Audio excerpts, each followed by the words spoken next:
been running for 1 year and I do 5K, sometimes 10K every weekend. So I just run to have a better cardio when I play tennis. So my PB on 5K without elevation right now is 27 minutes and 16 seconds. And we are in the end of March right now. And all my PBs in the 3 routes that I normally do, they're all back from November, December last year. Then I was just wondering about the carbon plated shoes. I was just browsing, just checking the prices, no intention of buying. And I saw the cheapest one was 110 pounds. And then one of the advertisements was from Temu. And I had never bought anything from them. And of course the prices were just like surreal. And my thought process was, when the big brands produces their shoes in China, they probably cost 15 bucks too.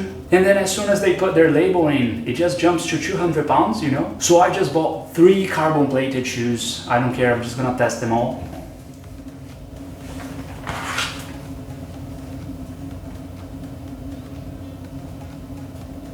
So they were 24 pounds, 17 pounds, and 13 pounds. Well, and I have only been running with 60 pounds Saucony this whole year.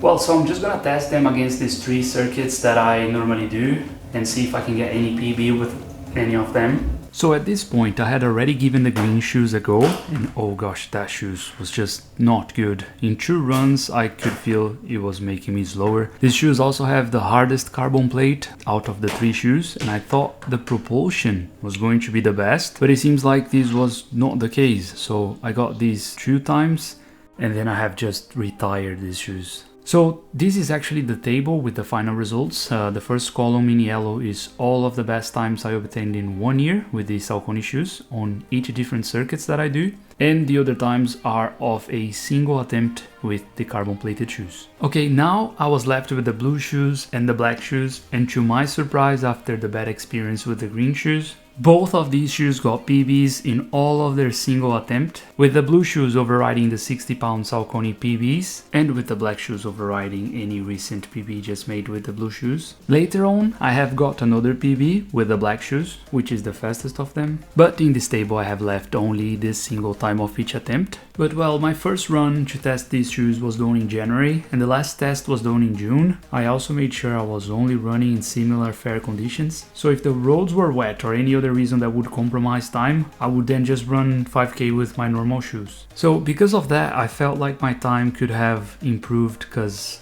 I also improved. So at the end I just gave the normal Saucony shoes another single attempt in each of the tracks for a final comparison. And the new Saucony times have beaten 2 previous PBs from first column, and by 2 seconds in the 5K with no elevation, it beat the blue carbon plated shoes and tied on the 5K 30 meters elevation. But the blue shoes is faster than the normal shoes, and the black shoes is simply the champion here. Now, I understand some people think that the big brands have this secret technology, but always remember that the price gets multiplied by 10 or more as soon as the logo goes in. Being that so, I'm happy with the 17 pounds one from Temu. And if you want to try the shoes that I described in this video as blue and black shoes, they also come in other colors. I'm leaving the links in the description. The price varies a little bit. If you already use Temu, you know what I'm talking about. And if you do get one, and if you feel like you need a bigger or smaller size, just keep the plastic bag that the shoes comes in. And that's all for this video. You all have a good run,